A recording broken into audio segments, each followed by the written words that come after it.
So I saw a very interesting interview of a lady who says she used to attend TB Joshua's church at some point, and she is now no longer a Christian. She is actually anti-Christian. As a matter of fact, she is going as far as she's almost a priestess for the spirit of the water, or the spirit of Sangoma, along those lines. You know, all these different versions of Ubungoma or consulting spirits and stuff like that. That's what she does. So I saw this interview. I thought it's a very telling interview. It's a very interesting one. Strict Reality Show with daily Christian commentary videos. Other episodes done today, they'll be down in the pinned comments, and I'm gonna check you out over there. So let's go and hear what this young lady was saying. You'll see what I was saying. Yes, the first time was when I was 1 year old. I've been taken away by the ocean twice. The first time was when I was 1 year old. I would literally see energy leaving somebody and entering someone else. You'll hear what she was seeing it from when they were doing so-called deliverance. Hi, my name is Yomi. What's yours? Yomi. I'm Choma Akamelu, but you can call me Chi. Chi, can you tell me something most people won't believe about you? Okay, most people won't believe that I'm an Obanje. My religion is love. And Obanje, spirit people, spirit consultants, basically. It's one of those belief system. My belief system is love. That's a very way of phrasing it. And I really do not like the idea of human beings having to go through someone to access God. It's hard for me to even believe it. So let's start from the Ogbanje part. What does it mean? Because I know Ogbanje as witch. Okay. So what does it mean to be an Ogbanje? Okay, so there's been so much like misconception surrounding the name Ogbanje, but throughout the years, in the beginning when I first heard the name, I was also very scared. Like, why am I being? Okay. So an Ogbanje is a witch, or a witch doctor, or a consultant of spirits, a person who communicates with spirits, in simple terms.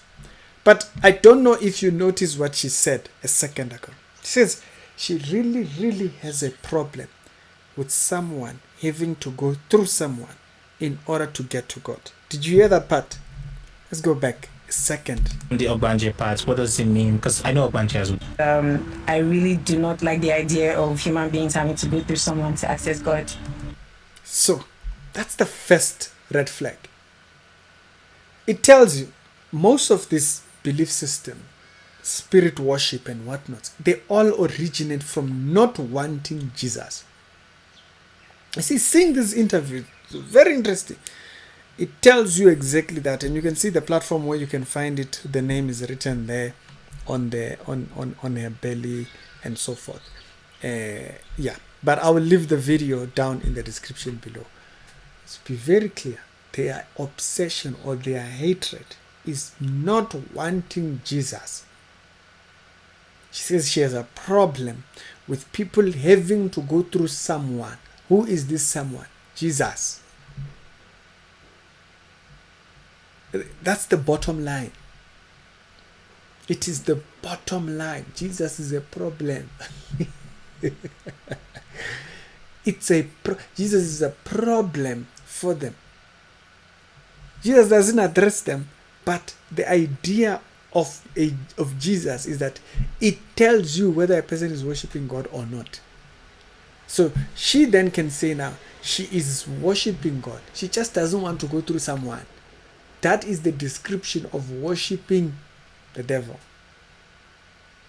That is the description of worshiping anything else except God, because no man can go through him to God except through him. It has been said strictly straightforward. This is why we are not universalists pertaining this particular subject. Another thing that you will notice she does, she's asked pertaining this subject of Obanje and it being witch.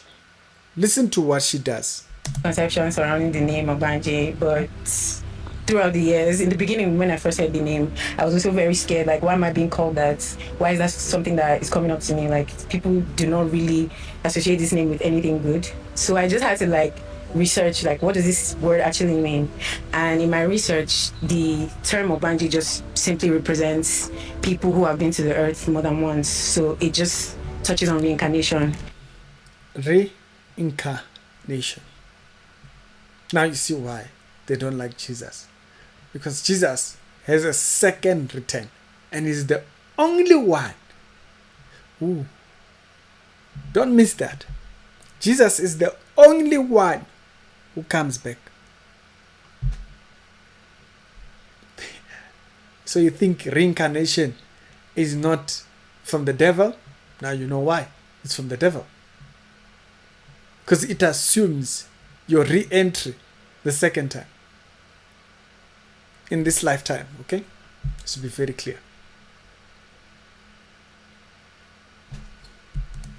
The concept of reincarnation. So an Ogbanje is someone who's experiencing the world, who's experiencing coming to the earth, who always has very powerful missions to execute.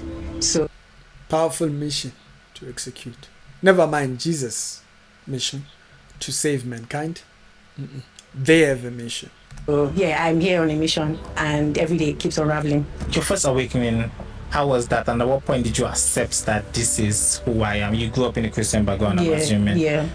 She grew up at a Christian home. At what point did you accept that this is who I am? I mean, COVID was that one time where everything just went still, like everything just stopped. And for me, I was just like, at that point, everything stopped. There was no school. There was really not much I was doing. And I really didn't want to sit at home and be watching the news. So one thing I did during COVID was be at the beach every day. So I live really close to the beach, and every day I would just do chores, do whatever I need to do, and head straight to the beach. And when I would be at the beach, I would just, notice that I'm very like connected to the water. I always want to just swim. I always just want to go deeper and deeper and deeper.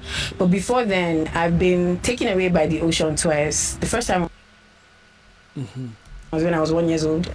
When I was 1 year old, and I remember my mom has pictures of that day. After that, I just started realizing that I have like a huge connection to water. I was also born with my ammoniac sac. I hope I pronounced that right. Now, if you go and you watch the rest of the video, you'll see exactly what I'm talking about. She talks about going to TB Joshua's church, and when she got there, when they were doing their deliverance, it showed her that the whole TB Joshua thing, it wasn't that he was a man of God. She said it was more as if they were more connected spiritually, not as a man of God. Something else. She goes to describing that whole thing later on. Cosmetology, everything comes in twos, the masculine and the feminine. Yeah. So after that, there is basically me, my energy, my chi, my higher self. That's my guiding spirit, my guardian angel. These are my ancestors. Once you hear people talking about my higher self, the energies, my ancestors are like the saints in Christianity. Yeah, so there are people who have walked the earth before me, who share the same blood with me, and I can connect to them through my DNA, through my Akashi records. During your spiritual journey, Kashiria records or Kashia codes or whatever you call them, it's new age ideas, and you'll notice there's even Sangomas in South Africa who use this line of talk. They'll talk about what do you call this? Touch points, the 7 touch points, whatnot. It's new age. and what has been some of the experiences that you've had that made you realize that first, life isn't physical alone? There's a very, very strong spiritual element to it. When I was trying to understand spirituality more from the traditional angle, and I traveled down to the east, I was... Okay, here she talks about meeting people that wanted to swap destinies and all those type of things. And when she went to this other Sangoma, the person was trying by all means in these rituals that she was involved in to kind of sway them to a specific direction. But I want to go now to the part where she references TB Joshua. I met 4 of them, and out of those 4 encounters, unexpected rain in the perimeters I was in happened 3 times. Those rituals. So that's like basically one of them. Another experience that I would like to talk about is I don't know, the TB Joshua, saga, and everyone's just like, why did you guys talk about him when he's dead and all of that? I mean, it is what it is. But my experience in that church was very, I don't know, it was quite a lot for me. It was very, that's when I knew how sensitive I was, because there was every and anyone there. Like sometimes I would see when they're saying they're doing deliverance and people are falling, people are, catching spirits or whatever. I would literally see energy leaving somebody and entering someone else. Like, oh, wow. So I would always ask myself, like, is this really helpful to anyone? Because you might be delivering this person. I always ask myself, like, how do they deliver this person? Where does the energy go? So asking those questions, and then I would and the energy is going into another person. And I would say this to my mom, or I would say this to whoever I'm with, and they're like, you started with your things. Because I've always been that child that tells them or sees things and tells them what I'm seeing. And that particular experience was always very fearful for me, because you would be sitting with people and the wise men or whoever, they would come and they would touch who is next to you, and this person falls. I'm always anxious, like, where is this energy going? Is it going to come to me? And I'm just being like, no, this energy should not come to me, please. Or like, I'm always just like guarding my energy. But it was I'm not saying. So we're not taking the account of what she's saying, but I want you to hear what she aligns it with. Now, she didn't want that, not to say it was godly, but there's something she mentions. He wasn't a man of God, or his works were not up to me, please. Or like, I'm always just like guarding my energy. But it was I'm not saying he wasn't a man of God, or his works were not up to par or anything. I'm just saying that it was a very spiritual place to be in. It wasn't just about Christianity. So it wasn't just about Christianity. It was very spiritual. So finally, it's aligned. If you've heard Ghana Sangomas, you'll hear them saying spiritual. When they say spiritual, they are not saying something is godly. Spiritual can mean any entity inhabiting an environment, or any entity inhabiting a. So when she got there, it wasn't godly that pushed her to the side. She was just seeing energies and whatever. We're not taking that part. It's that she aligned it with a completely foreign spirit that she didn't want to be connected with.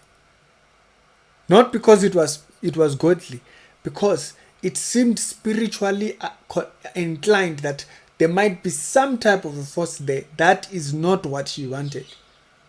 The same way, people, like I spoke up when we were speaking about the issue of Illuminati and whatnot a few days back. I highlighted this thing that these spirits are interested at your tolerance level. There are people that are going to take anything. There are people that are going to take the lightest form of life in general and turn it into. So they look at what is your tolerance level. If you are going to go as far as blood and what, they will go that far. If you won't tolerate that, they won't go that far. They'll bring demons that will show themselves as an angel of light. So there are people that can align with dark spirits. There are people that will align with spirits because they don't show darkness, which is pretty much what she's saying. But notice the point at which you can hear that most of the spiritual people have a problem. She says, I did not want this belief of people saying that you have to go through Jesus. This is the point that she has an issue with. This is the point that you see. Most of these people who dabble into spiritual things and whatnot That's the thing that really separates them. That's the thing that you will take out of what they say. And you will notice that that is what makes. See, that particular thing, that is what tells you.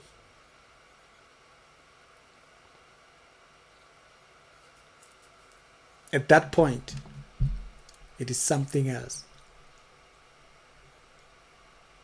Be very careful who you're listening to. Be very careful, because there are people who are like that. There are people who, she doesn't even say Jesus. She just says, I don't want to have to go through someone. You must know what doctrine she's tackling.